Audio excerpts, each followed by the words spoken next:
সালামু আলাইকুম। My birthday, কিন্তু বিষয়টা হলো যে বার্থডে আমার কেক কাটার কোনো উদ্দেশ্য ছিল না। এই কিশোর থেকে আমার এক ভক্ত বা আমার ভাইস্তা, সে এত কেকটা এনেছে, তাই আমি কাটবো। আর কেক কাটার কোনো মন মানসিকতা ছিল না। অনেক বন্ধু সার্কেল আমাকে উইশ করেছে, এটা একটু ব্যতিক্রম, না জানে কেকটা এনেছে। তোমাকে অসংখ্য ধন্যবাদ কেকটা আনার জন্য। এখন তার উপলক্ষে আমরা একটা কেক কাটবো। ক্যামেরাম্যান নীরব সাহেব, সেও আমাকে উইশ করেছে। Hmm. Happy birthday. Happy birthday to you. Happy birthday to you, বড় ভাই। Happy birthday to you. তাহলে নাই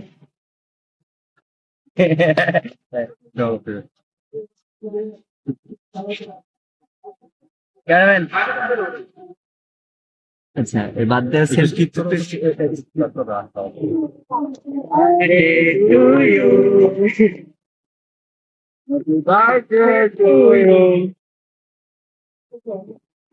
নিজের বার্থডে নিজেই খাবো।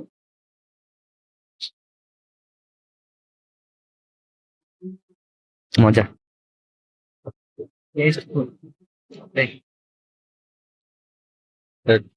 আপনার অনুভূতি কিরকম ভাইয়া? আমার অনুভূতিটা মজা। এটা একটা সারপ্রাইজ, আমি ভাবতে পারিনি, অসম্ভব একটা বিষয়। সম্ভব হয়ে দাঁড়াইছে। আমি মনের দিক থেকে খুব হ্যাপি।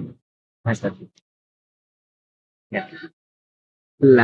ভাতিজা, আমি লিখি এখন এটা কি উদ্দেশ্যে আনছো বা কার জন্য আনছো? কাটিয়ে ধরে কও। আমার ভাইয়ের জন্য আমার মনে হলো দে উনি ভিতরে ভাই